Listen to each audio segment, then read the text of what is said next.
ইমানের জোশ আসতে হবে, ইমানদার হতে হবে, আর নাফরমানিকে ছেড়ে দিতে হবে। ওই দিনটা এমন মারাত্মক দিন, ফাকাইফা তাত্তাকুনা ইন কাফারতুম ইয়াওমান ইয়াজআলু বিলদানা শিবা। সেদিন ভয়ে চিন্তায় যুবক ছেলে বৃদ্ধে পরিণত হয়ে যাবে, কিশোরগুলি তরুণগুলি বৃদ্ধে পরিণত হয়ে যাবে। আমার বন্ধুগণ, মানুষ সেদিন দিক বিদিক হয়ে দৌড়াতে থাকবে, পালাবো কোথায়? আল্লাহ কোরআন শরীফে সব কথা বলে দিয়েছেন। ইয়াকুলুল ইনসানু আইনাল মাফার, কোথায় ভাগবো, পালাবো কোথায়? অস্থির হয়ে মানুষ দৌড়াতে থাকবে, পালাবো কোথায়, যাব কোথায়? আল্লাহ বলেন কাল্লা লা ওয়াজারা ইলা রাব্বিকা ইয়াউমাইদিনিল মুস্তাকার। ভাগবার কোনো রাস্তা নাই, পালাবার কোনো পথ নাই, একমাত্র তোমার রব ছাড়া, আল্লাহর দরবার ছাড়া পালানোর কোনো রাস্তা আজার নাই। রব্বুল আলামিন কোরআনে কারীমের মধ্যে বলেছেন আল্লাযী খালাকাল মাউতা ওয়াল হায়াতা লিয়াবলুয়াকুম আইয়ুকুম আহসানু আমালা। আমি পরীক্ষার জন্য এই জীবন দিয়েছি, তোমাদেরকে পরীক্ষা হবে।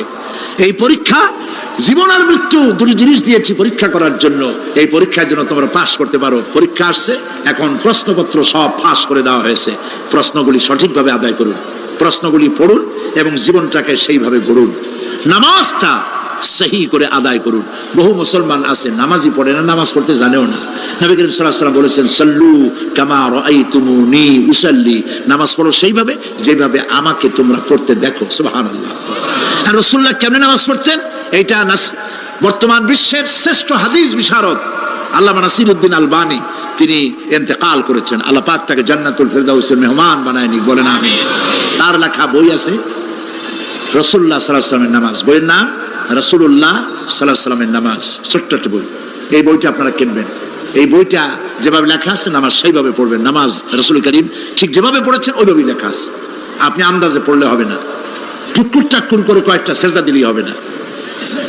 তা দিলে আর কান, একটা সেজদা থেকে আরেকটা সেজদার মাঝখানে সময় দিতে হবে, রুকু থেকে দাঁড়ায় সময় দিতে হবে, ধীরে ধীরে নামাজ পড়তে হবে। অথচ আমরা নামাজ পড়ি সব থেকে ব্যস্ততার সাথে, দ্রুত, রকেট সার্ভিস। কোরআন শরীফের ভিতরে নামাজের গুরুত্ব সর্বাধিক দেওয়া হয়েছে। নামাজের কথা কয়বার বলা হয়েছে? ৮২ বার। ৮২ বার আল্লাহ পাক বলেছেন নামাজ আদায় করো, ৮২ বার বলেছেন। আর নবীজি বলেছেন লা দীনা লিমান লা সালাতা লাহু, যার কাছে নামাজ নাই তার কাছে দ্বীন বলে কোনো জিনিস নাই।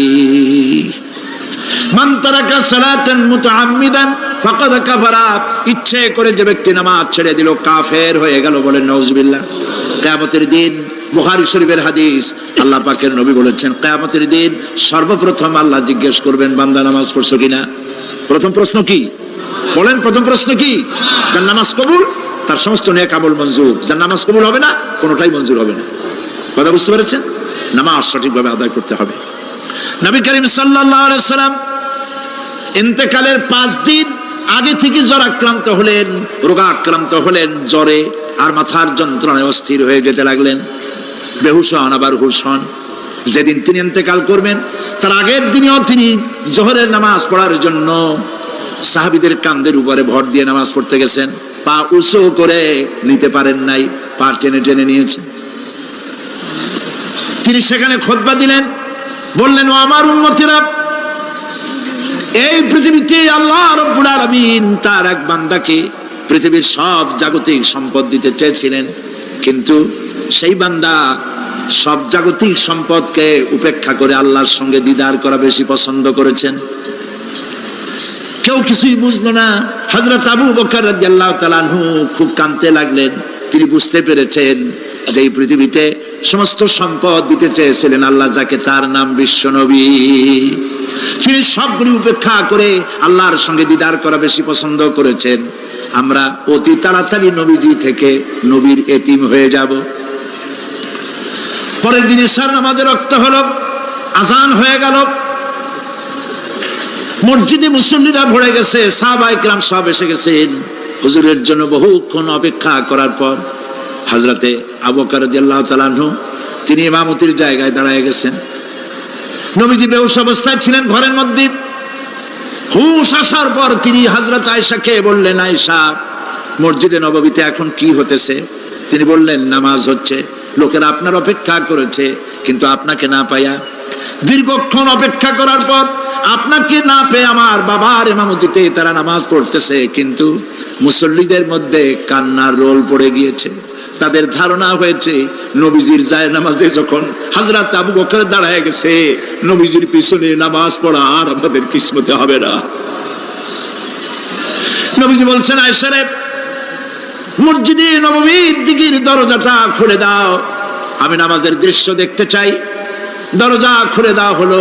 নবীজি কোন রকম মাথা উঁচু করে মসজিদে নববীতে নামাজের দৃশ্য নিজে অবলোকন করে আবার শুয়ে পড়লেন। হযরত আয়েশা লক্ষ্য করে দেখেন নবীজির চোখের পানি দিয়ে কোনা দিয়া পানি বেয়ে বেয়ে পড়ছে। হযরত আয়েশা প্রশ্ন করলেন, ইয়া রাসূলুল্লাহ, নামাজের দৃশ্য দেখি কাঁদছেন কেন? হুজুর বলেন, আয়েশা রে, এটা কোনো দুঃখের পানি নয়, আমি কাঁদতেছি এই জন্যে, এই নামাজের জামাত কায়েমের জন্য তায়েফের ময়দানে অনেক রক্ত ঝরেছে, আবার উহুদের ময়দানে দান দান শহীদ হয়েছে, সাহাবায়ে কেরাম জীবন দিয়েছে। আজ আমি দেখতে পেলাম আমার উম্মতেরা জামাতে নামাজ পড়ছে। আমার ধারণা হলো ভবিষ্যতে কিয়ামত পর্যন্ত আমার উম্মতেরা এইভাবে জামাত বন্দী হয়ে নামাজ আদায় করবে। নবীজি আবার বেহুশ হয়ে পড়লেন।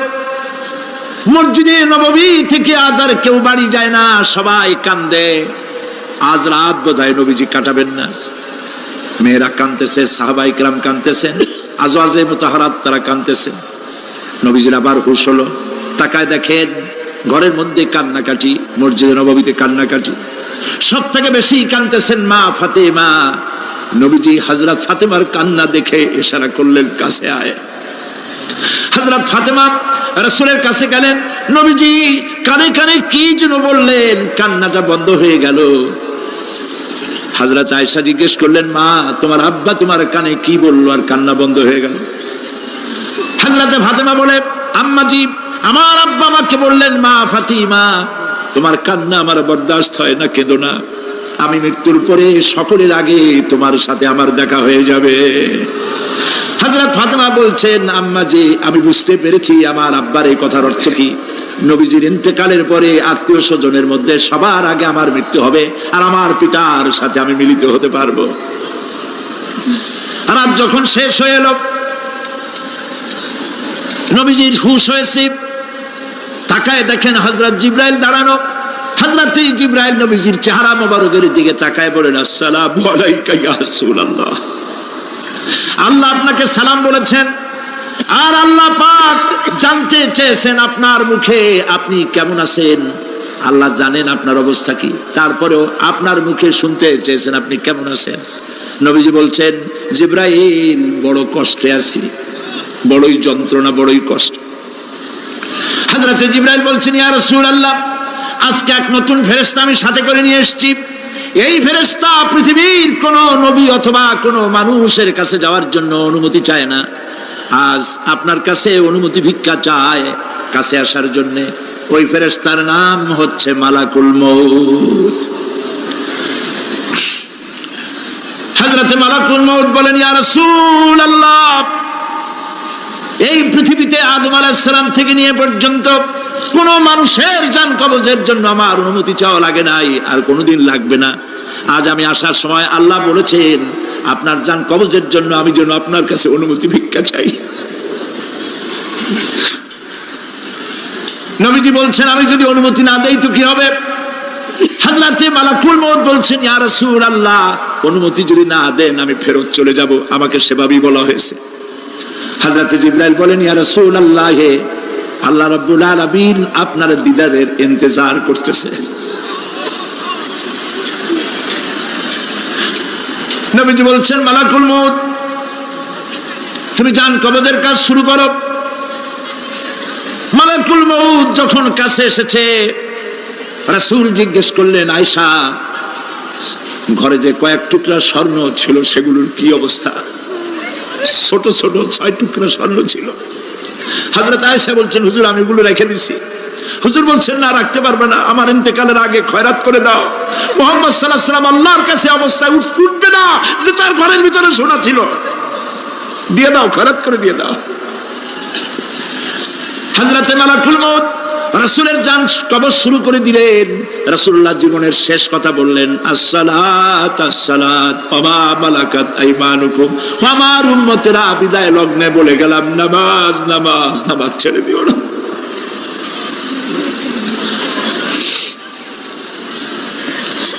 প্রিয় ভাইরা, নবী করিম সাল্লাল্লাহু আলাইহি ওয়াসাল্লাম জীবনের শেষ কথা বলে গেছেন নামাজ। সেই নামাজে আমাদের যত সব অবহেলা, স্ত্রীকে নামাজ পড়ান, বউকে নামাজ পড়ান, ছেলে মেয়েকে নামাজ পড়ান। দোকানদার ভাইরা যখন আজান হয়ে যাবে দোকান বন্ধ করে দেন, আপনি আপনার কর্মচারীরা নামাজ পড়তে যান। যতটুকু সময় নামাজ পড়তে গেছে এই সময় বিক্রি করলে যা লাভ হইতো, এরপরে বিক্রি করলে আল্লাহ 10 গুণ বেশি বরকত দিতে পারেন। পারেন কিনা? পারেন কিনা? পারেন। আল্লাহর বিশ্বাস করেন, আল্লাহ আপনার বরকত দিবে। আপনার কর্মচারী, দোকানদারে, বাড়ি ঘরে স্ত্রী পুত্র পরিজন যারা আছে সবাইকে নামাজি বানাবার জন্য চেষ্টা করেন। নামাজ রোজা ইত্যাদি করুন। মিথ্যা বলবেন না, ওজনে কম দিবেন না, খাদ্যে ভেজাল দিবেন না, ঘুষ খাবেন না, ঘুষ দিবেন না, মানুষের উপর অত্যাচার করবেন না, কাউকে কষ্ট দিবেন না, মানুষ যেন আপনার ব্যবহারে কষ্ট না পায়। আল্লাহ পাক বলেছেন, ওয়াকুলু লিন্নাসি হুসনা, মানুষের সাথে সুন্দর সুন্দর কথা কও। নবী করিম সাল্লাল্লাহু আলাইহি ওয়াসাল্লাম বলেছেন, মানুষের সাথে যদি হাসি মুখে কথা বলো একটা সদকা দেওয়ার সমান সওয়াব হয়ে যাবে। মানুষকে ভালোবাসো, গরিবদের ভালোবাসো, তাদের অর্থ করি দাও, পয়সা করি দাও, তোমার যা আছে দিতে থাকো। কুয়ার পানি যত উঠাবেন তত কুয়ার পানি ভালো থাকবে, আর পানি উঠাবেন না কুয়ার পানি পচে যাবে। এই জন্য আল্লাহর রাস্তায় পয়সা যত ইনকাম হচ্ছে খরচ করতে থাকেন, আল্লাহ পাক দিতে থাকবেন। আল্লাহ পাক বলেছেন যে সদকার মালকে আল্লাহ বৃদ্ধি করে দেন, আর দান সদকা যারা করে না, যাকাত দেয় না, তাদের মালকে আল্লাহ ধ্বংস করে দেন, হালাক করে দেন। এগুলোর দাম নাই, অশান্তি বাড়বে, বউ কথা শুনবে না, সন্তানাদি কথা শুনবে না, মামলা মোকদ্দমা, অশান্তি আর অশান্তি। আর আল্লাহর পথে থাকুন, আল্লাহ শান্তি বাড়ায় দেবেন। আমরা বলি আমিন। প্রিয় ভাই সব, আমি কিছু আলোচনা আজকে আল্লাহ পাক যা করাইছেন এগুলি যেন আল্লাহ আমারে আমল করার তৌফিক দেন। আমি মাঝে মধ্যে ভয় পাই, একদিন তো এই খবর নিশ্চয়ই হবে যে সাইদি বিদায় হয়ে গেছে। সেদিন খালি হাতে যেন আল্লাহর কাছে না যাই, আমি যেন আসামি না হই যে আমি যা বলছি মানুষকে 40 বছর একটানা যা বললাম আমি নিজে আমল করতে পারি নাই। এরকম ভিক্ষুক যেন আমি না হই, আমি যা মানুষকে বলেছি আমি যেন তা আমল করতে পারি। আমি আপনাদের কাছে দোয়া চাই। আমরা কেউ বাঁচবো না, এই যে দেখা হলো আবার দেখা নাও হইতে পারে। সেই জন্য আমরা আমাদের জীবনকে যেন তৈরি করি। আপনারা কোরআন শরীফ পড়ুন, দিন শিখুন, ঈমান শিখুন, ভালো থাকুন, ভালো হয়ে চলুন। আল্লাহ রাব্বুল আলামিন পরীক্ষার জন্য আমাদেরকে এই ময়দানে ছেড়ে দিয়েছেন। প্রশ্ন কি হবে আল্লাহ সব বলে দিয়েছেন। প্রশ্ন কি হবে? তোমার যৌবন, এ ব্যাপারে প্রশ্ন করা হবে। কোন পথে ইনকাম করেছো প্রশ্ন করা হবে। কোন পথে খরচ করেছো প্রশ্ন করা হবে। দ্বীনের ইলম যতটুকু হাসিল করেছিলে তার কতটুকু নিজে পালন করেছো, আর দ্বীনের দাওয়াত কতটুকু মানুষের কাছে পৌঁছায়ছো, প্রত্যেকটি ব্যাপারে কিয়ামতে আল্লাহর কাছে জবাব দিতে হবে। এই জন্য কবি বলছেন, আমল সে জিंदगी बनती है ये जन्नत भी व जहन्नम भी ये खाके अपनी फितरत है ना नारी ना नूरी। মানুষের জীবন আমল দিয়ে গঠন হয়, আমল দিয়ে জীবন গড়ে, নইলে এই মাটির তৈরি দেহ জান্নাত আর জাহান্নামের কিছু দিয়ে তৈরি হয় নাই। আপনি ইচ্ছে করলে দেহটাকে জাহান্নামের জন্য উপযোগী করতে পারেন, ইচ্ছে করলে এই দেহটাকে জান্নাতের জন্য উপযোগী করতে পারেন। এটি আপনার ইখতিয়ারে আল্লাহ দিয়েছেন। হযরতে হাজরা প্রশ্ন করলেন, ইব্রাহিম পানি নাই, খাবার নাই, মানুষ নাই, ঘর নাই, বাড়ি নাই, মরুভূমির ভিতরে আমাকে আর আমার বাচ্চারে ফেলে রেখে যাচ্ছ কেন? কোনো জবাব নাই। 2 বার 3 বার প্রশ্ন করলেন। এরপরে তিনি আবার প্রশ্ন করলেন, বললেন, ইব্রাহিম এটা কি আল্লাহর হুকুম নাকি? হযরত ইব্রাহিম আলাইহিস সালাম নিজের কলিজার টুকরা সন্তান আর বিবিকে রেখে যেতেছেন ভারাক্রান্ত মন নিয়ে। তিনি আকাশের দিকে আঙ্গুল উঁচু করে দেখালেন। হযরত হাজরা বুঝলেন তিনি তো আল্লাহর পয়গম্বর, আমার কোন অপরাধ এভাবে ফেলে যাওয়ার কথা নয়। তিনি বুঝলেন এটা আল্লাহর হুকুম। হযরতে হাজরা বললেন, ইব্রাহিম রে, নিশ্চিন্ত মনে বাড়ি ফিরে যাও, আমার মনে কোনো চিন্তা নাই, কোনো পেরেশানি আর এখন নাই। আল্লাহর হুকুমে যদি আমাকে মরুভূমির ভিতরে ফেলে যেয়ে থাকো, তাহলে আমি ওই আল্লাহর প্রতি এতটা ভরসা রাখি যে এই মরুভূমির ভিতরে জল পানি শূন্য খাদ্য শূন্য জায়গায় আমি আমার বাচ্চাকে আল্লাহ রব্বুল আলামিন না খাওয়াইয়া মারবেন না। দ্বিতীয় পরীক্ষায় পাশ করল। 3 নম্বরে পরীক্ষা হলো, সন্তান বড় হয়ে গেছে, বুদ্ধি হয়েছে, দৌড়াতে পারে। আল্লাহ রাব্বুল আলামিন হুকুম করলেন ছেলেকে জবাহ করো। কত বড় আগুনের পরীক্ষা! কোরআন শরীফ বলছে হযরত ইব্রাহিম আলাইহিস সালাম নিজের ছেলেকে ডেকে নিয়ে বললেন, ইয়া বুনাইয়া ইন্নী আরা ফিল মানামি আন্নী আযবাহুক ফানজুর মাযা তারা। হে আমার কলিজার টুকরা সন্তান, আমি স্বপ্নে দেখেছি যেন আমি তোমাকে জবাহ করতেছি, তোমার রায় কি, তোমার মত কি আমারে শোনাও। ছেলে পয়গম্বর, ছেলে তার জবাবে বললেন, ইয়া আবাতি ফাআল মা তু'মার সাতাজিদুনি ইনশাআল্লাহু মিনাস সাবিরিন। হে আমার আব্বাজান, আপনি যে ব্যাপারে স্বপ্নের ভিতরে আদিষ্ট হয়েছেন আপনি তা কার্যকরী করুন। আমাকে এতটুকু অধৈর্যের মধ্যে পাবেন না, আমাকে ধৈর্যশীলদের মধ্যে পাবেন। আমারে আপনি আল্লাহর হুকুম পালন করেন। আল্লাহ পাক শোনাচ্ছেন, ফালাম্মা আসলামা ওয়া তাল্লাহু লিল জাবিন। পিতা পুত্র দুজনই রাজি হয়ে গেল। পিতা তার ছেলেকে কাঁধ করে গলার উপরে ছুরি ধরেছেন। আল্লাহ রাব্বুল আলামিন ইসমাইল জবাহ হোক এটা আল্লাহ চান নাই, আল্লাহ চেয়েছেন পরীক্ষা করতে। পরীক্ষায় ইব্রাহিম পাস হয়ে গেলেন। আল্লাহ পাক বলছেন, ওয়ানাদাইনাহু আইয়া ইব্রাহিম ক্বাদ সাদ্দাকতার রুইয়া ইন্না কাযালিকা নাজজিল মুহসিনিন। আমি ইব্রাহিমকে ডেকে বললাম, ইব্রাহিম তুমি তোমার স্বপ্নকে বাস্তবে রূপ দিয়েছো, আর এভাবেই করি আমি মুহসিনিনদেরকে পুরস্কৃত করে থাকি। আল্লাহ পাক খুশি হলেন। আল্লাহ পাক বললেন, ইন্না হাযা লাবালাউল মুবিন। নিঃসন্দেহে এটি একটি বিরাট পরীক্ষা ছিল, ঠিক কি না? আল্লাহ নিজে বলছেন এটা একটি বিরাট পরীক্ষা, আযীম ইমতিহান। সে ইমতিহানে তিনি পাশ করলেন। পরীক্ষায় উত্তীর্ণ হওয়ার জন্য রব্বুল আলামিন পুরস্কার দিয়া দিলেন। আল্লাহ পাক বললেন, সালামুন আলা ইব্রাহিম। পড়েন সবাই, সালামুন আলা ইব্রাহিম। ইব্রাহিমের প্রতি আল্লাহ পাক বললেন, ইব্রাহিমের প্রতি সালাম রইল। সুবহানাল্লাহি ওয়া বিহামদিহি। হযরত ঈসা আলাইহিস সালামকে খ্রিস্টানেরা তারা বলেছে, وقالت النصارى المسيح ابن الله। মসিহ হচ্ছে কার ছেলে? নাউযুবিল্লাহ। বলেন সবাই নাউযুবিল্লাহ। তাকে যখন আল্লাহর ছেলে বলা হলো, আল্লাহর পুত্র বলা হলো, রব্বুল আলামিন তার জবাবে বললেন, ইন হুয়া ইল্লা আবদুন আনআমনা আলাইহি। তিনি তো একজন বান্দা, তিনি আমার বান্দা ছাড়া আর কিছুই নন। আমি তার প্রতি অনুগ্রহ করেছি। বান্দা, আমার বান্দা। আল্লাহ পাকের বান্দা হওয়ার ব্যাপারে কোন মানুষের লজ্জা থাকার কথা নয়। এমনকি আল্লাহ পাক ঈসা আলাইহিস সালাম সম্পর্কে বলছেন, লা ইয়াস্তানকিফাল মাসীহু আইয়াকুনা আবদান লিল্লাহি ওয়ালাল মালাইকাতুল মুকাররাবুন। মসিহ আল্লাহর বান্দা, তাতে কখনো বিন্দুমাত্র লজ্জা তিনি পোষণ করেন নাই যে আমি আল্লাহর বান্দা, আল্লাহর গোলাম। এটা একটা কথা হইল? এরকম লজ্জা তিনি পোষণ করেননি। এমনকি তার নিকটবর্তী ফেরেশতা যারা, তারাও আল্লাহর বান্দা গোলাম হওয়ার জন্য তাদের ভিতরে কোনো লজ্জা নাই। যারা নাকি আল্লাহর গোলাম, এই ব্যাপারে যাদের মধ্যে লজ্জার সৃষ্টি হয়, আল্লাহর গোলাম এটা কেমন কথা, বান্দা হওয়াটা কেমন কথা, যারা গোলামীকে অস্বীকার করে তাদের সম্পর্কে আল্লাহ পাক বলছেন, ওয়া মাইয়াস্তানকিফ আন ইবাদাতিহি ওয়া ইস্তাকবির ফাসায়াহশুরুহুম ইলাইহি জামিআ। কেউ যদি আল্লাহর বন্দেগী করার ব্যাপারে লজ্জা পোষণ করে, যদি লজ্জার কারণ মনে করে, অহংকার করে, গৌরব করে, তাহলে তারা পালাবে কোথায়, যাবে কোথায়? আমি কিয়ামতের দিন সবগুলিকে এক জায়গায় করে ফেলবো। সুতরাং আল্লাহ পাকের গোলামিতে আল্লাহ যে বান্দা বলে যখন ডাকেন, লজ্জার কোনো কারণ নাই। অহংকার যে করবে সে নিজেকে ধ্বংস করবে। আল্লাহ পাক সব নবীদেরকে নিজের বান্দা বলেছেন। নবীরা কি? আল্লাহ পাকের বান্দা।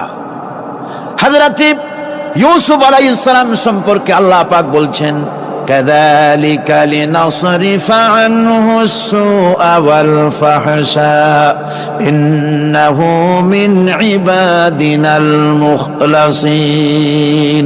এরূপই ঘটলো যাতে আমি ইউসুফ আলাইহিস সালামকে, আমার বান্দা, তাকে আমি নির্লজ্জতা ইত্যাদি থেকে আমি রক্ষা করেছি। নিশ্চয়ই হযরত ইউসুফ ছিল আল্লাহ পাকের বান্দা, আল্লাহ পাকের আব্দ। রাসূল করিম সাল্লাল্লাহু আলাইহি ওয়াসাল্লাম তিনি হচ্ছেন সর্বশ্রেষ্ঠ আল্লাহর পয়গম্বর। তার থেকে শ্রেষ্ঠ নবী আর কি কেউ আছে? জোরে বলেন, আছে? তার থেকে মাহবুব, তার থেকে শ্রেষ্ঠ আল্লাহর কাছে আর কেউ নাই। সেই নবীকে আল্লাহ রাব্বুল আলামিন কোরআনে কারীমের ভিতরে তাকে আব্দ বলেছেন। কি বলেছেন? অনেকগুলি আয়াত আছে যে আয়াতের ভিতরে আল্লাহ পাক তার নাম নেন নাই, নবী বলেন নাই, রাসূল বলেন নাই, শুধু বলেছেন আব্দ। যেমন ফাআওহা ইলা আবদিহি মা আওহা, অতঃপর তার বান্দার নিকট যা ওহী করার ছিল তা তিনি করলেন। সেই বান্দাকে মুহাম্মদ সাল্লাল্লাহু আলাইহি ওয়াসাল্লাম। অন্য আয়াতে আল্লাহ পাক বলছেন, وأنه لما قام عبد الله يدعوه كادوا يكونون عليه لبدا। আর এই আল্লাহর বান্দা যখন নামাজ পড়তে দাঁড়িয়ে গেল, আল্লাহকে ডাকার জন্য যখন দাঁড়ালো, তখন লোকেরা তার উপরে ঝাঁপিয়ে পড়লো। ঝাঁপিয়ে পড়ার জন্য প্রস্তুতি গ্রহণ করলো। এখানে আব বলা হয়েছে কাকে? মুহাম্মদ সাল্লাল্লাহু আলাইহি সাল্লামকে। এভাবে করে অন্য এক আয়াতে আল্লাহ পাক তার হাবিবকে আব বলছেন, বান্দা বলতেছেন, ইন কুনতুম ফি রাইবিম মিম্মা নাযালনা আলা আবদিনা, আমার বান্দার উপরে যে কিতাব নাজিল করেছি তাতে যদি তোমাদের কোনো সন্দেহ হয়। এই যে আমার বান্দার উপরে, ওই বান্দাকে বলেন সবাই? মুহাম্মদ রাসূলুল্লাহ সাল্লাল্লাহু আলাইহি ওয়াসাল্লাম। অন্য আয়াতে বলা হচ্ছে, তাবারাকাল্লাযী নাযালাল ফুরকানা আলা আবদিহি লিয়াকুনা লিল আলামিনা নাযীরা। অতীব বরকতপূর্ণ সেই মহান সত্তা যিনি তার বান্দার উপরে ফুরকান নাজিল করেছেন। কে সেই বান্দা? মুহাম্মদ সাল্লাল্লাহু আলাইহি ওয়াসাল্লাম। মেরাজের ঘটনা বলতে গিয়ে আল্লাহ রাব্বুল আলামিন বলতেছেন, সুবহানাল্লাযী আসরা বিআবদিহি লাইলাম মিনাল মাসজিদিল হারামি ইলাল মাসজিদিল আকসা। পবিত্র সেই মহান সত্তা যিনি তার বান্দাকে ইসরা করিয়েছেন। কে সেই বান্দা? মুহাম্মদ রাসূলুল্লাহ সাল্লাল্লাহু আলাইহি ওয়াসাল্লাম। সুতরাং আবদিয়াত, ইবাদত, গোলামি, এটা হচ্ছে মানুষের জীবনের সবচেয়ে বড় মর্যাদাকর খেতাব। আল্লাহর পক্ষ থেকে আল্লাহর বান্দা হওয়া। গোলামি পরিপূর্ণ রূপে হবে কেবলমাত্র আল্লাহ পাকের। এই গোলামির জন্যই আল্লাহ পাক আমাদেরকে সৃষ্টি করেছেন, অন্য কোনো কাজে আমাদেরকে সৃষ্টি করেন নাই। সেই জন্য আমাদেরকে গোলামি করতে হবে, আনুগত্য করতে হবে কেবলমাত্র কার বলুন তো? এই গোলামি যদি সঠিকভাবে করি, যদি বান্দারা যারা আল্লাহ পাকের বান্দা বলে, গোলাম বলে নিজেদেরকে দাবি করে, যদি সঠিকভাবে ইবাদতটা করা যায়, তাহলে আল্লাহ তাদের জন্য কি ওয়াদা করেছেন শুনুন।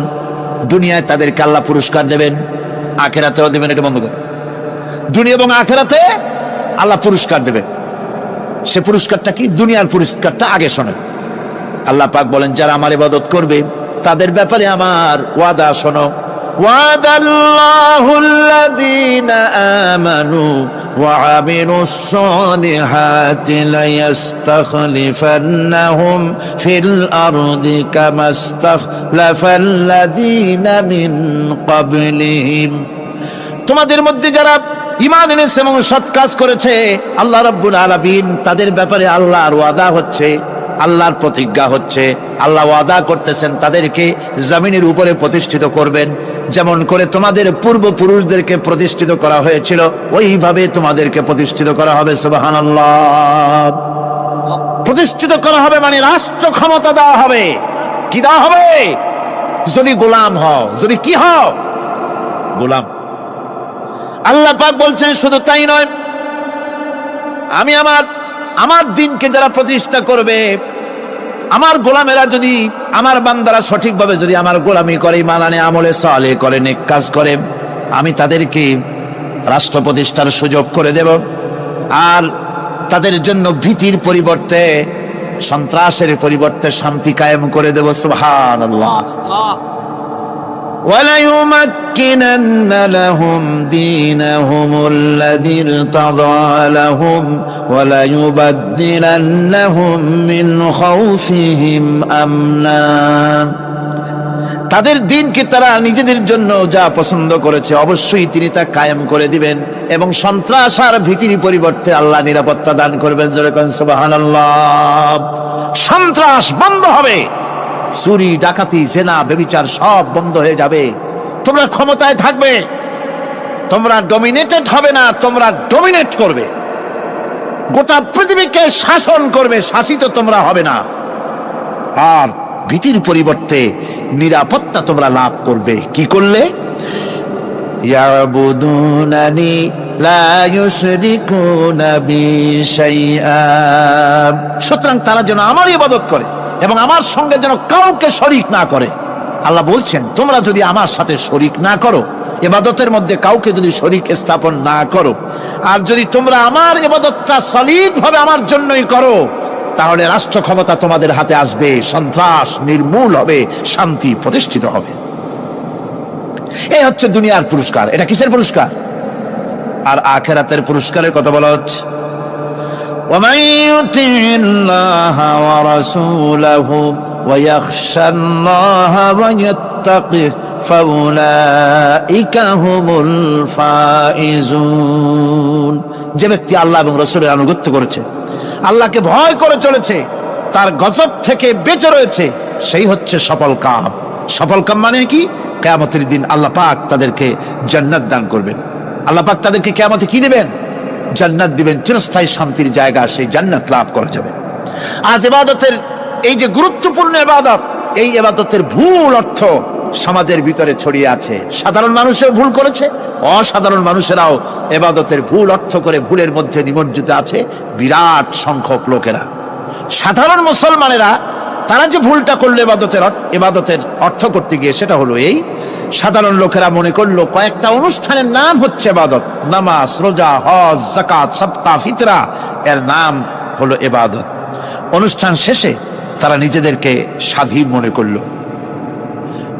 তারা আল্লাহ পাকের প্রত্যেকটি আইনের ধারাকে লঙ্ঘন করলো। বছরে একবার রোজা রেখে, বছরে 1 মাস রোজা রেখে মনে করলো ইবাদত শেষ। 5 ওয়াক্ত নামাজ পড়ে মনে করলো ইবাদত শেষ। আমি প্রশ্ন করি, 5 ওয়াক্ত নামাজের নামই যদি হয় ইবাদত, 5 ওয়াক্ত নামাজের নামই ইবাদত, এটাই যদি হয়, তাহলে 5 ওয়াক্ত নামাজ পড়তে সময় লাগে কত? উজু টুজু করে বড় জোর 1-1.5 ঘন্টা সময় লাগে 5 ওয়াক্ত নামাজ পড়তে। তো এর নাম যদি হয় ইবাদত, তার অর্থ কি দাঁড়াবে? অর্থ দাঁড়াবে আপনি 24 ঘন্টার ভিতরে 1 থেকে 1.5 ঘন্টার জন্য আল্লাহর গোলাম, বাকি 22 ঘন্টার জন্য শয়তানের গোলাম হতে কেউ রাজি আছেন? রোজার নামই যদি হয় শুধু ইবাদত, তাহলে তার অর্থ দাঁড়াবে বছরের ভিতরে 1টা মাসের জন্য আপনি আল্লাহর গোলাম, আর 11 মাসের জন্য শয়তানের গোলাম হতে কেউ রাজি আছেন? তাহলে বিষয়টা কি? বিষয়টা হচ্ছে নামাজ, রোজা, হজ, যাকাতি শুধুমাত্র ইবাদত নয়, আনুষ্ঠানিক ইবাদত তো বটেই, কম্পালসারি ইবাদত তো বটেই, কিন্তু শুধুমাত্র নামাজ, রোজা, হজ, যাকাত ইবাদত শুধুমাত্র নয়, এগুলি হচ্ছে ইবাদতের পার্ট, ইবাদতের অংশ। বরং জীবনের সব ক্ষেত্রে আল্লাহর হুকুমকে মানার নামই হচ্ছে, ভাই আমার, একদিকে নামাজ রোজা করছে, অন্যদিকে আল্লাহর আইনের প্রতিটি ধারাকে লঙ্ঘন করে চলছে, মিথ্যা ওয়াদা করে, মিথ্যা কথা বলে, সুদ খায়, ঘুষ খায়, জেনা করে, এরপরে অন্যের হক নষ্ট করে, প্রতিবেশীর হক নষ্ট করে, হারাম মাল খায়, হকদারের হক নষ্ট করে, প্রতিবেশীর হক নষ্ট করে, জিন্দা মুর্দা মানুষকে নিজের জন্য শক্তিধর বলে মনে করে, এক টুকরা রুটির জন্য অথবা এক ফোঁটা এক ঘটি পানির জন্য কাফেরের কাছে হাত পেতে দাঁড়ায় থাকে।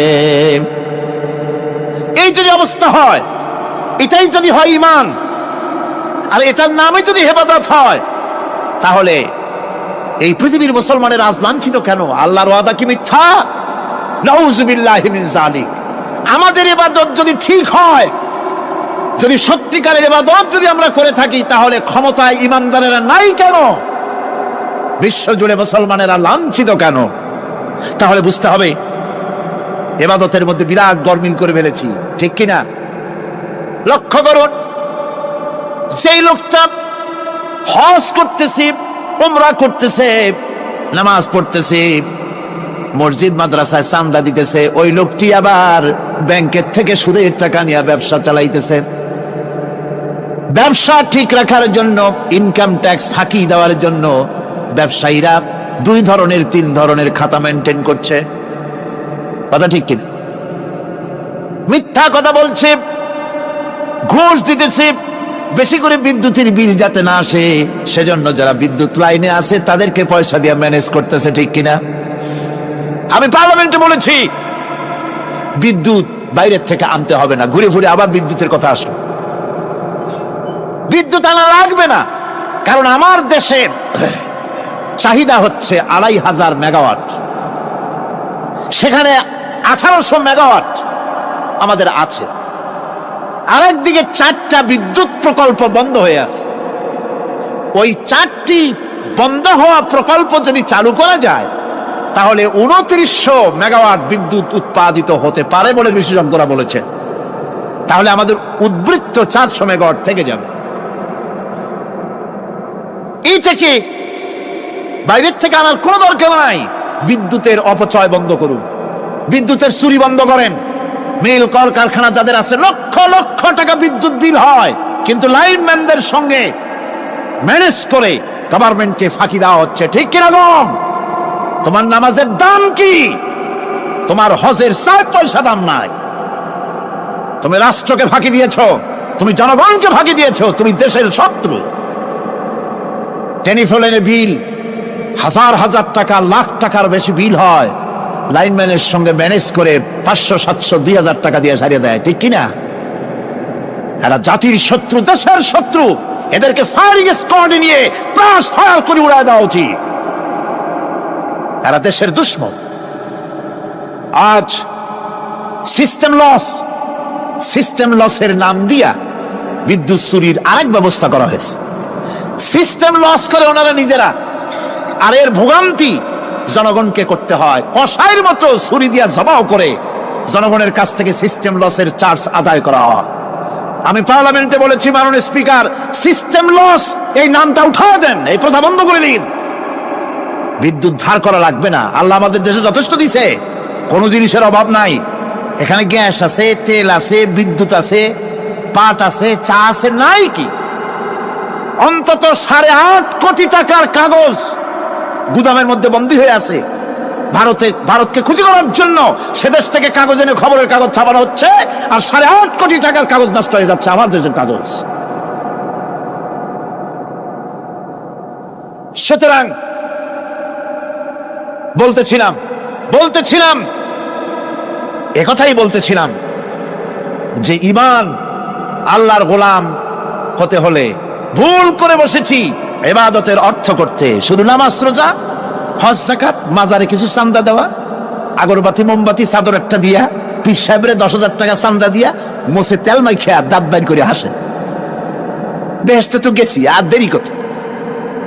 বেহেশত তুমি যাবা, এত সহজ? দেশকে ফাঁকি দিছো, দেশকে ফাঁকি দিয়েছো, জনগণকে ফাঁকি দিয়েছো, নিজের মেয়েকে ফাঁকি দিয়েছে। বিবাহের সময় টাকা পয়সা দিয়া বিবাহ টিবাহ করায় দিল। ব্যবসা, ধানি সম্পত্তি, বাড়ির সম্পত্তি সব ছেলেদেরকে দিয়ে দিল, মেয়েটারে ফাঁকি দিয়ে দিল। দেয় না এরকম? ফুপুকে ফাঁকি দিল, বোনকে ফাঁকি দিল। এরপরে মোনাজাত করে সবে বরাতে, আল্লাহ আমারে বেহেশত দিও, ফেরেশতারা কয় মর তুই আগে, বেহেশত তোরে কেমনে দেয় ভালো করে দেখাই দেব। বেটা তুই যাবি বেহেশতে, এত সোজা? ওটা মামু বাড়ির বারান্দা নাকি? এত সহজ নয়। সুতরাং সাধারণ মানুষ মারাত্মক ভুল করেছে এখানে। নামাজ, রোজা, হজ, যাকাত ইবাদত, আর কিছু কি ইবাদত মনে করে নাই? আপনার চাকরি আপনার ইবাদত, চাকরিতে ফাঁকি দেওয়া যাবে না। আপনি সুস্থ মানুষ, মেডিকেল লিভ নিয়ে ওয়াজ মাহফিল অথবা কোনো ইজতিমায় যাওয়া যাবে না, কোনো চেল্লা দিতে যাওয়া যাবে না।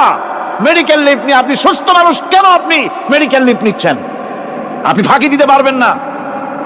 সরকারি চাকরি করেন, মিল কলকারখানায় চাকরি করেন, ফরজ নামাজ পড়েছেন ভালো কথা, সুন্নাত পড়েছেন ভালো কথা, নফল পড়বেন না। জোহরের নফল পড়া বাদ দিন। যদি আপনি চাকরিজীবী হন, চাকরি করেন, ওটাই ইবাদত। এর নাম ইসলাম, এর নাম ইসলাম। গভর্নমেন্ট যে বেতন দেয় সেই বেতনের উপরে সন্তুষ্ট থাকুন, ঘুষ খাইয়েন না।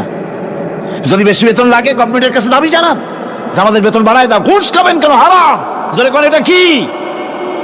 এই ঘুষের টাকা মাজারে দিয়া, পীরেরে দিয়া আল্লাহরে খুশি করবেন, এত সহজ না, এত সহজ না। সেই জন্য আমি সব ভাইদের খেদমতে আরজ করব, ইবাদত হচ্ছে জীবনের সব ক্ষেত্রে গোলামি, সকল ক্ষেত্রে গোলামি। চাকরিতে, অফিসে, আদালতে, কলকারখানায়, ক্ষেত খামারে, পার্লামেন্টে, সেক্রেটারিয়েটে, সেনানিবাসে, স্কুলে, কলেজে, বিশ্ববিদ্যালয়, সর্বত্র গোলামি কার? আল্লাহ পাকের। রিজকে হালাল করতে হবে, উপার্জনকে হালাল করতে হবে, সত্যিকারের আল্লাহর গোলাম হতে হবে। এক্ষেত্রে ইবাদতের অসাধারণ ব্যক্তি যারা, তারাও এক শ্রেণীর অসাধারণ ব্যক্তিরাও ভুল করে বসছেন।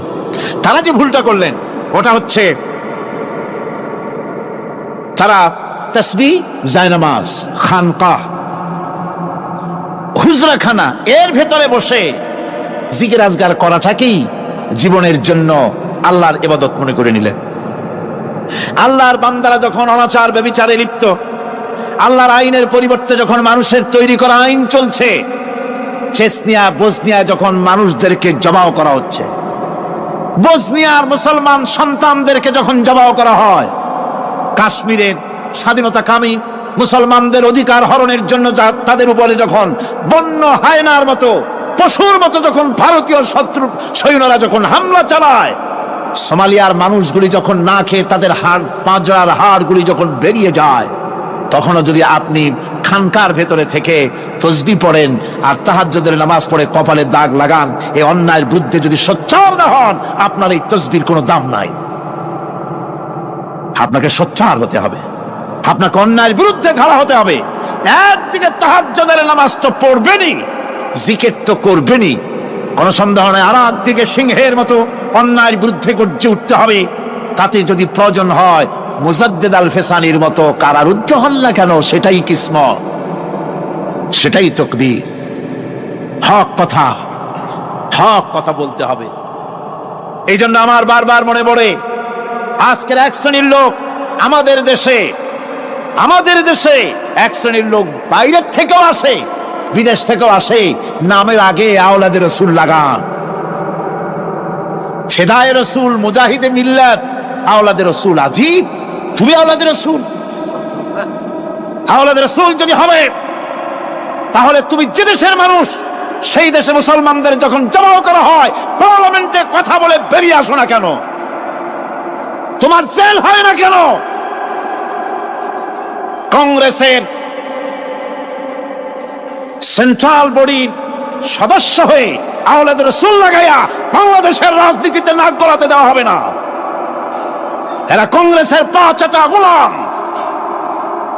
এদেরকে চিনতে হবে, যারা আমার দেশে এসে মুসলমানদের মধ্যে বিভেদ সৃষ্টি করতে চায়। আমার মুসলমান ভাইয়েরা, সুতরাং আজকে আমাদেরকে বুঝতে হবে, নামের আগের 14 হাত লম্বা বিশেষণ দেখে ভুললে চলবে না। কথা মনে থাকবে, এরা কংগ্রেসের গোলাম। বাবরি মসজিদ যখন ভেঙে ফেলা হলো, তখন তো কোন আওলাদে রসুলের নাম তো শুনি নেই।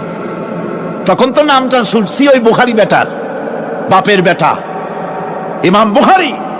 তিনি বলেছেন, আমি ভারতের দিল্লির জুমা মসজিদের ইমাম শুধু নই, আমি ভারতের 18 কোটি মুসলমানের ইমাম। বাবরি মসজিদকে গড়ে দিতে হবে।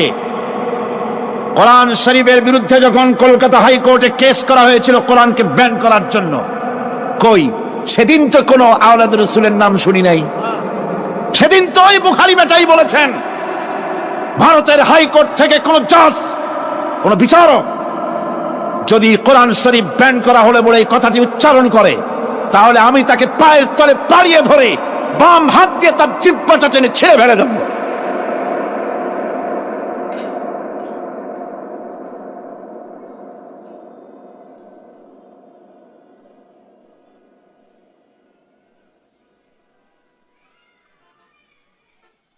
বন্ধুগণ, সুতরাং আমাদেরকে বুঝতে হবে, বসুন, বেয়াদবি করবেন না, বসেন। আমাদেরকে বুঝতে হবে খানকায় শুধু জিকির আজগার করলেই চলবে না। হযরতে শাহজালাল রহমতুল্লাহ আলাইহি এক হাতে ছিল তরবারি, আর এক হাতে ছিল কোরআন।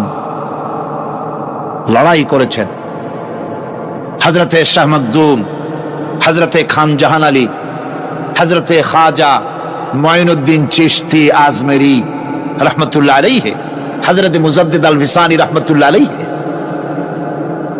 মুরিদের বাড়ি জম্মের খাওয়া খাইয়া পেটটা কুমিরের মতো বড় করে নাই, জেল খেটেছে হক কথা বলতে গিয়ে। বাপের বেটা হও, নিজের দেশে কথা কও। বাংলাদেশে এসে তারপরে জনগণের টাকা লুটপাট করার কাউকে অধিকার দেওয়া হবে না। আমার বন্ধুগণ, আল্লাহর ওলি যারা, তারা এভাবে করে জনগণের খেদমত করেছেন, কথা বলেছেন। সুতরাং শুধু জিকির আজগার করলেই হবে না, হক কথা বলতে হবে স্পষ্ট করে। এটাই হলো ইবাদতের হক আদায় হবে যদি সত্যিকারের হক কথা বলা যায়। অসাধারণ ব্যক্তিরা ময়দানে কথা বলবেন, হক কথা বলবেন, অন্যায়ের বিরুদ্ধে সোচ্চার হবেন। আর সাধারণ জনগণ কথা ও কাজের মিল করবেন, নামাজ রোজা হজ যাকাত করবেন যার কথা মতো, রাজনীতি অর্থনীতি সমাজনীতি করবেন সেই আল্লাহর কথা মতো। তাহলেই সত্যিকারের মুসলমান হওয়া যাবে। কথা বুঝে আসছে কিনা ভাই? কথা বুঝে আসছে কিনা? একটু জোরে সরে জিকির করেন, লা ইলাহা ইল্লাল্লাহ, লা ইলাহা, লা ইলাহা ইল্লাল্লাহ। আরো জোরে,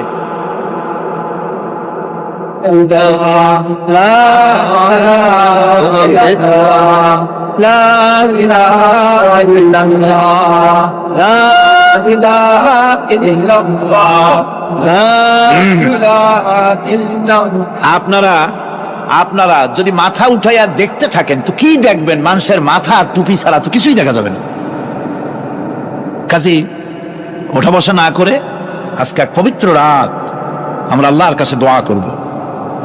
আলোচনার আমি এগিয়ে যাচ্ছি। এবাদত আমাদেরকে বুঝতে হবে। এবাদত যদি না বুঝি তাহলে মুসলমান বলে দাবি করারও কোনো মূল্য নাই।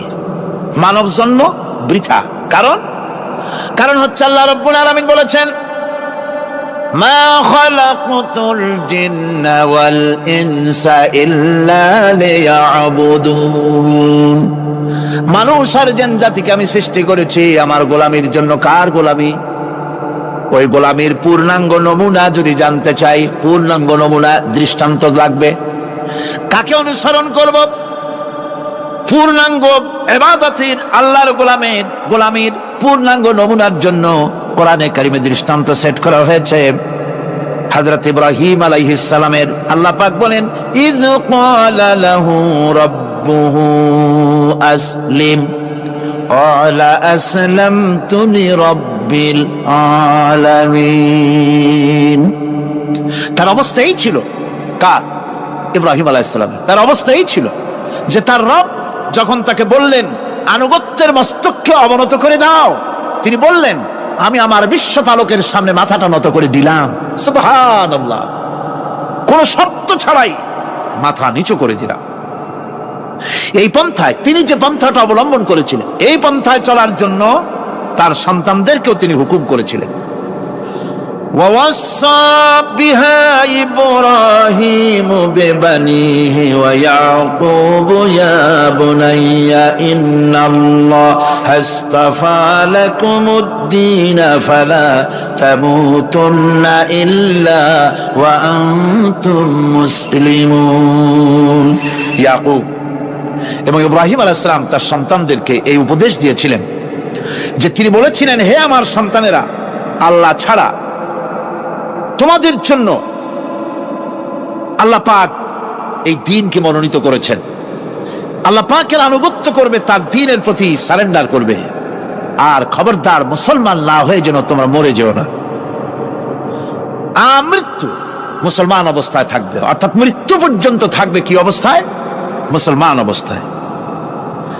أم كنتم شهداء إذ حضر يعقوب الموت إذ قال لبنيه ما تعبدون من بعدي ইয়াকুব আলাইহিস সালাম তার মৃত্যুর সময় জিজ্ঞেস করেছিলেন, ও আমার সন্তানেরা, আমার মৃত্যুর পরে তোমরা কার ইবাদত করবে, তার কার গোলামি করবে? তারা জবাব দিলেন, قالوا نعبد إلهك وإله آبائك إبراهيم وإسماعيل وإسحاق إلها واحدا ونحن له মুসলিমুন। নিঃসন্দেহে আমরা ইবাদত করব, গোলামি করব আপনার রবের, আপনার পিতার রবের, এবং আল্লাহর ইবাদত করব। আপনিও আপনার পূর্বপুরুষ ইব্রাহিম, ইসমাইল যে আল্লাহকে ইবাদত করেছে, সে আল্লাহ পাকের ইবাদত আমরা করব এবং তার অনুগত হয়ে থাকব। দাসত্ব এবং পূর্ণাঙ্গ দাসত্বের গোলামীর পূর্ণাঙ্গ নমুনা হচ্ছেন হযরত ইব্রাহিম আলাইহিস সালাম। আল্লাহ গোটা জমিন যখন শিরকের অন্ধকারে ডুবে গিয়েছিল, তখন হযরত ইব্রাহিম আলাইহিস সালাম তাওহীদের আলো জ্বালিয়ে দিয়েছিলেন। এই নিবেদিতদের ইমাম হিসাবে আল্লাহ পাক তাকে ঘোষণা দিলেন। কোরআনে কারীম বলছে, وَإِذَا ابْتَلَى إِبْرَاهِيمَ رَبُّهُ بِكَلِمَاتٍ فَأَتَمَّهُنَّ قَالَ إِنِّي جَاعِلُكَ لِلنَّاسِ إِمَامًا। ইব্রাহিমকে তার রব কয়েকটি বাক্য দিয়ে পরীক্ষা করলেন এবং তিনি সেই পরীক্ষাগুলোতে পাশ করলেন। তখন আল্লাহ রাব্বুল আলামিন তাকে বললেন যে আমি তোমাকে গোটা বিশ্ব মানবতার জন্য, গোটা বিশ্বের সমস্ত মানুষের জন্য আমি তোমাকে নেতা বানাবো। সুবহানাল্লাহি ওয়া বিহামদিহি।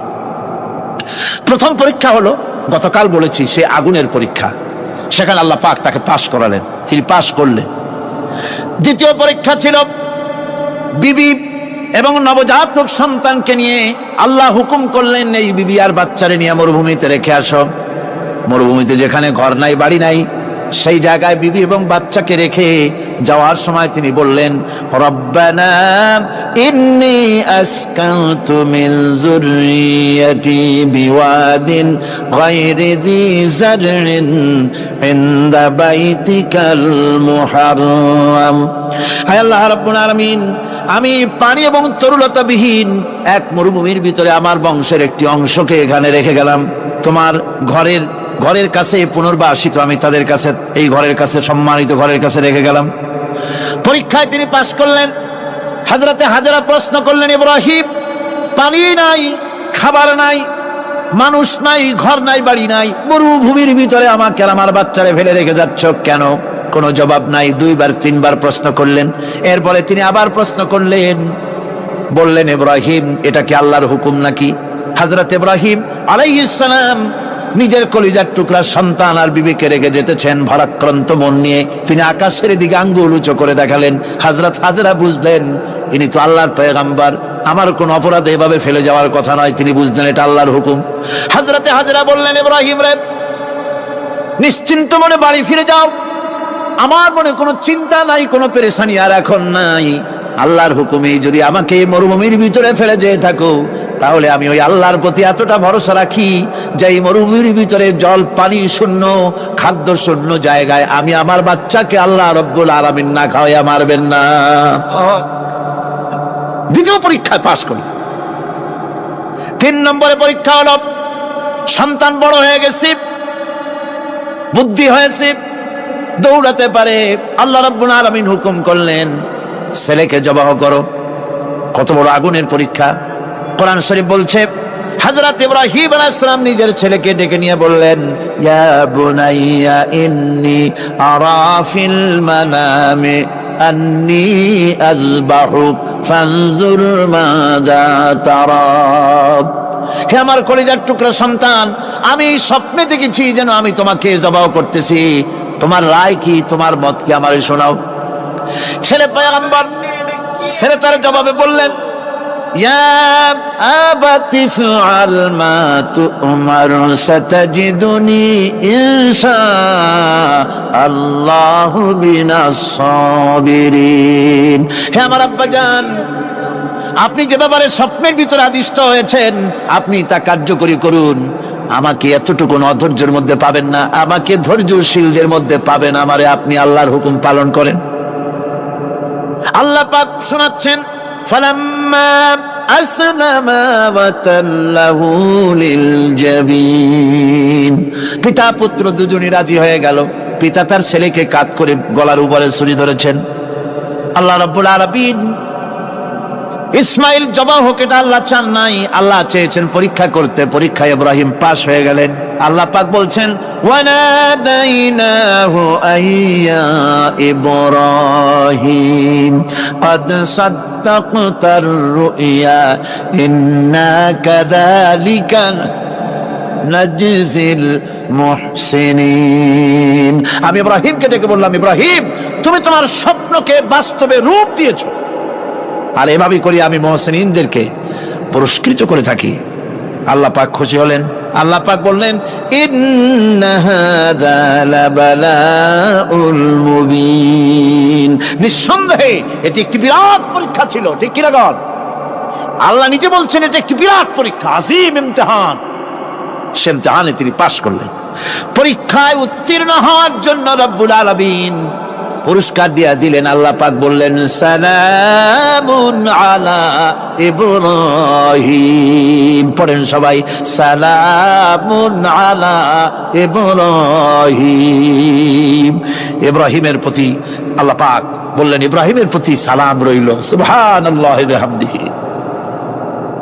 ইবাদত এর আনুগত্যের এই উৎকৃষ্ট দৃষ্টান্ত স্থাপনের পর আল্লাহ পাক তার গোটা বিশ্বের মুসলমানদেরকে কিয়ামত পর্যন্ত ইব্রাহিম আলাইহিস সালামকে জাতির পিতা বানায়া দিলেন।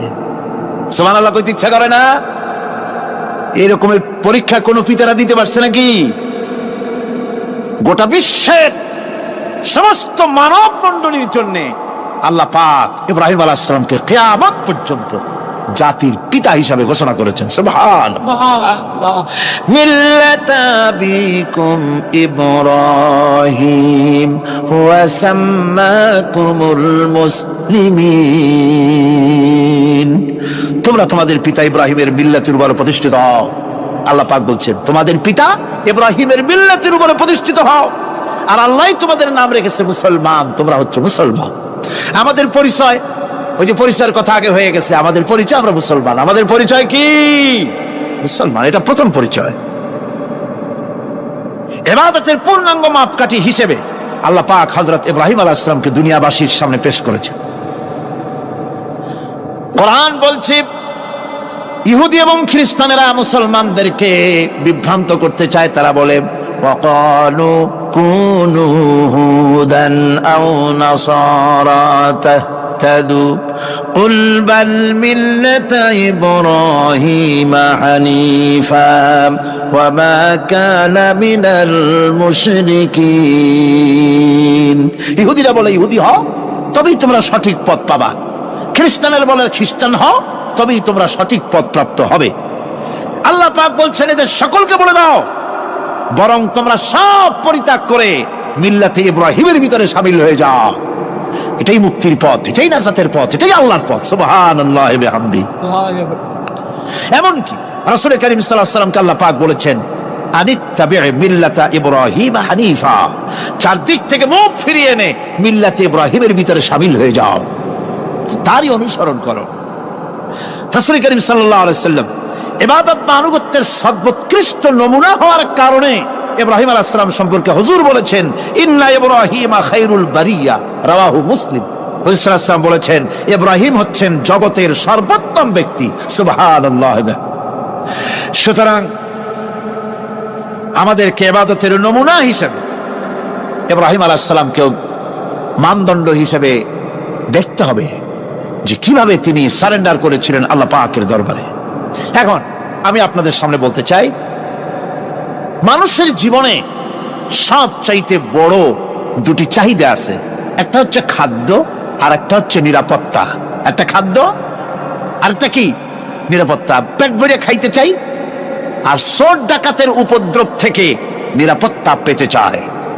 আইন শৃঙ্খলা পরিস্থিতির উপরে যখন পার্লামেন্টে আলোচনা হচ্ছিল, আমি তখন বলেছি, মাননীয় স্পিকার, আমার দেশের সাধারণ ভোটারদের বড় কোনো আশা আকাঙ্ক্ষা নাই। তারা কোনোদিন বলে না যে আমাদের গুলশানে বাড়ি দিতে হবে, সকলে আমাদেরকে মঙ্গল গ্রহে অফিস বানায় দিতে হবে, বাসেরও গাড়ি দিতে হবে, এগুলি তারা দাবি করে না। যারা ভোট দেয়, কষ্ট করে, মিছিল করে, এই সাধারণ জনগণের দাবি হচ্ছে মিনিমাম দাবি, খুবই কম। তাদের দাবি হলো মোটা সুতার কাপড় চাই ইজ্জত ঢাকার জন্য, পেট ভরে খেতে চাই, পোলাও কোরমা বিরিয়ানির দরকার নাই, আর আশ্রয়ের জন্য ছোট্ট একটু ঘর চাই, চোর ডাকাতের উপদ্রব থেকে নিরাপত্তা চাই। কথা ঠিক কিনা? আমি বললাম, স্পিকার সাহেব, আজ পর্যন্ত যতগুলি গভর্নমেন্ট এসেছে বাংলাদেশে, প্রত্যেকটি গভর্নমেন্ট আমার দেশের জনগণের এই ন্যূনতম দাবি, এই আশা পূরণ করতে ব্যর্থতার পরিচয় দিয়েছে। কেউ পারে নাই। যারাই গেছে তারাই তাদের নিজেদের আখের গোছাবার চেষ্টা করেছেন। সব নিজেকে নিয়ে ব্যস্ত, নিজের লোকদের নিয়ে ব্যস্ত, জনগণ নিয়ে চিন্তা নাই। সুতরাং মানুষের চাহিদা হচ্ছে খাদ্য আর নিরাপত্তা। আমরা কি খাদ্য আর নিরাপত্তা সত্যি কি চাই? চাই। খাদ্য যদি চাই ক্ষুধার সময়, নিরাপত্তা যদি চাই ভীতির সময়, আল্লাহ রাব্বুল আলামিন বলেন কোন গভর্নমেন্ট দিতে পারবে না, দুনিয়ায় কেউ দিতে পারে নাই, পারবেও না। ক্ষুধার সময় যদি খাদ্য চাও, ভীতির সময় যদি নিরাপত্তা লাভ করতে চাও, তাহলে ফালইয়াবুদু রাব্ব হাযাল বাইত, এই ঘরের মালিকের ইবাদত কর। কোন ঘর? কাবা ঘর। বলেন কোন ঘর? কাবা ঘর। কাবা শরীফের মালিকের ইবাদত কর। তাহলে কি হবে? আল্লাযী আত'আমাহুম মিন জু'ইন ওয়া আমানাহুম মিন খাউফ। এই ঘরের মালিকের ইবাদত যদি করো, তাহলে ক্ষুধার সময় তিনি তোমাদেরকে খেতে দিবেন, আর ভীতির সময় তিনি তোমাদের নিরাপত্তা দান করবেন। হে ওয়াদা কার? চিল্লায় বলেন ওয়াদা কার? আল্লাহ পাকের ওয়াদা বিশ্বাস হলো না, এমনই পোড়া কপালের মুসলমান। নির্বাচন যখন আসলো, সলিমউদ্দিন সাহেব আসতেন মঞ্চের উপরে, পরিচয় করানো হচ্ছে। এত আপনারা যার বক্তৃতা শোনার জন্য বিপ্রহরের রৌদ্রে কষ্ট করতেছিলেন, এখন সেই সংগ্রামী জননায়ক, বিপ্লবী সন্তান, তিনি এখন আপনাদের সামনে বক্তব্য রাখবেন। উনি দাঁড়ায় বললেন, ভাইয়ারা আমার, বোনের আমার, আমি এবার বোতল মার্কা বাক্স নিয়ে দাঁড়াইছি, আমারে সকলে মিলে ভোট দেন। এবার যদি ক্ষমতায় যেতে পারি, না খাইয়া কেউ মরবেন না, কিন্তু কি খাইয়া মরবে তাও কয় না। মানুষেরা এই কথাগুলি বিশ্বাস করলার সমানে ভোট দিল। হায় রে কপাল! আল্লাহ বললেন আমার ইবাদত কর, আমার গোলামি কর জীবনের সব জায়গায়, তাহলে ক্ষুধার সময় খাইতে পারবি আর ভীতির সময় নিরাপত্তা পাবি। আল্লাহর কথাটা বিশ্বাস হইল না। এই নামাজ পড়ার মুসলমানের দাম আছে? কোন দাম আছে? এ রোজাকার দাম আছে? এ মুসলমান দাবি করার দাম আছে? আল্লাহ রাব্বুল আলামিন তিনি পরিষ্কার করে বলছেন, এই ঘরের মালিকের ইবাদত করো, তিনি ক্ষুধার সময় খেতে দিবেন, আর তিনি তোমাদেরকে ভীতির সময় নিরাপত্তা দান করবেন। চাউলের অভাব হবে না, পাটের অভাব হবে না, খাদ্যের অভাব হবে না, কারণ দুটি জিনিস যদি তোমরা করতে পারো, খাবারের অভাব হবে না। ওয়ালাউ আন্না আহলাল কুরা আমানু ওয়াত্তাকাউ লাফাতাহনা আলাইহিম বারাকাতিম মিনাস সামাই ওয়াল আরদ। দেশের লোকেরা, জনপদের লোকেরা যদি দুইটা কাজ করে, এক নম্বরে হলো আমার উপরে ঈমান আনবে, দুই নম্বরে হলো আমাকে ভয় করার নীতি অবলম্বন করে যদি চলে, তাহলে ওই দেশের মানুষের জন্য আকাশ আর জমিনের সব বরকতের দরজা আমি আল্লাহ খুলে দেব। আল্লাহর ওয়াদা। আল্লাহ পাকের নিকট মানুষের সবচাইতে বড় দাবি কি? আল্লাহর কাছে মানুষের সবচাইতে বড় দাবি কি করতে পারেন? আল্লাহ পাকের কাছে মানুষের শ্রেষ্ঠ দাবিটা আল্লাহ নিজেই শিখাই দিয়েছেন। আমার কাছে দাবি কর, ইহদিনাস সিরাতাল মুস্তাকিম। আয় আল্লাহ, একটা সোজা, একটা সরল রাস্তা আমারে দাও, একটা সহজ পথ আমারে দাও। এই কথা সূরা ফাতিহা দাবি করার পর আল্লাহ রাব্বুল আলামিন এই অভিনন্দনের জবাবে, 7টা বাক্যের অভিনন্দনের জবাবে আল্লাহ রাব্বুল আলামিন 30 পারা কোরআন শরীফ নাজিল করে দিলেন। সূরা ফাতিহার এই সওয়ালের জবাবে আল্লাহ পাক বললেন, ওয়া আনি'বুদুনি হাযা সিরাতুম মুস্তাকিম। সোজা রাস্তা চাও, আমার গোলামি করো, ইবাদত করো। সব জায়গায় ইবাদত, গোলামি করাই লাগবে। আমার কাছে সোজা রাস্তা চাও, সোজা রাস্তা হলো আমার গোলামি করা। কার গোলামি? বেহেশতে যেতে চান? আমি আস্তে গেলাম বলে আপনারও আস্তে জবাব দিলেন। বেহেশতে যেতে চান? সুবহানাল্লাহ। এমন কোন মানুষ আছে নাকি যে বেহেশতে যেতে চায় না? মদ খোর যাইতে চায়। সবাই, আমরা সবাই বেহেশতের আশা করি, ঠিক কিনা? আল্লাহ রাব্বুল আলামিন বলেন, বেহেশতে যদি যেতে চাও তাহলেও ইবাদত করা লাগবে, ইবাদত ছাড়া জান্নাতে যাওয়া যাবে না।